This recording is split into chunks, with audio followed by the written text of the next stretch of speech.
ఇప్పుడు వచ్చి నాకు చెప్పలేదు సార్. అతని పరంగా చూసుకుంటే అతని గేమ్ అనుకోవచ్చు సార్, బట్ నా పరంగా చూసుకుంటే నాకు కరెక్ట్ కాలేదు సార్. సో అందరు గేమ్ ఆడుతున్నారు, నీ గేమ్ కూడా నువ్వు ఆడాలి. Yes sir. నిన్ను రీతిగా ఉన్న టార్గెట్ చేస్తున్నాను ఫీలింగ్. Yes sir. ఎందుకు వచ్చింది ఆ ఫీలింగ్?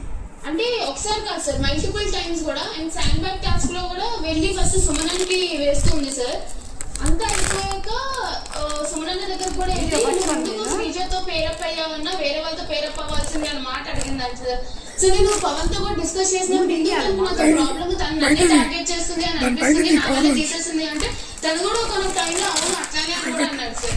అండ్ కూర్చున్నప్పుడు కూడా సార్, నేను జనరల్ గా తనతో కూర్చున్నా సరే ఒక వితిన్ 1 minute లో వెళ్ళిపోతారు సార్. అంటే అక్కడ ఉన్న వాళ్ళని కూడా తీసుకొని వెళ్ళిపోవడం కానీ.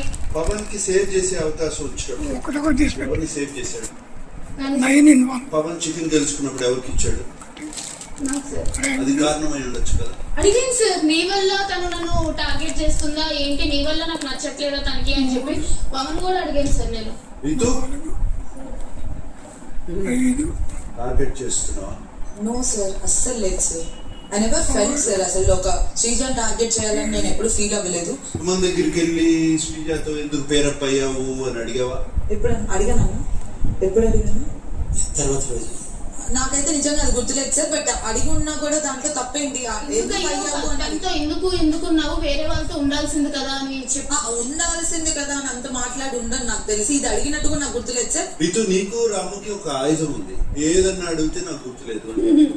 కట్ అయింది your hair, not your memory. ఆట విషయంలో నీకు అన్ఫేర్ అనిపించిన, అందరూ నీ ఆట చూసి ఒలుగుతున్నారు అన్న విషయం నువ్వు గుర్తుపెట్టుకోవాలి. సుమన్, అలగటం తెలియని అజాత శత్రువు అలిగితే ఎలా ఉంటుందో నీకు కోపం వస్తే అలా ఉంటుంది. ఆ స్విమ్మింగ్ పూల్లో వాటర్ టాస్క్ లో నువ్వు సపోర్ట్ తీసుకున్నావు అని చెప్పగానే, నువ్వు ఆటలోంచి అవుట్ అనగానే నీ కోపం వచ్చింది కదా. నాకు విషయం తెలియదు, నువ్వు నిజంగా సపోర్ట్ తీసుకున్నావు? లేదు సార్, అదే చెప్తున్నాను సార్. ఆ హైట్కి లేను కదా సార్ నేను. మరి ఇమాన్యుల్ వాళ్ళు వచ్చి బతిమాలతో ఎందుకు బయటకు వచ్చారు? అందరికి పెయిన్స్ వస్తున్నాయి, అందరికి మజిల్స్ పట్టేస్తున్నాయి అన్నారు. అంటే మీకోసం నేను అవుట్ అయిపోవాలా అని కూడా అడిగాను సార్ నేను. మరి అందరి కోసం బయటకు వచ్చావా? లేదు సార్, ఇంకా సంచాలక్ ఫైనల్ డిసిజన్ అని అందరూ చెప్తున్నారు. సంచాలక్ కూడా మీరు రండి బయటికి రండి, టైం అవుతుంది అని అంటున్నాను సార్. శ్రీజ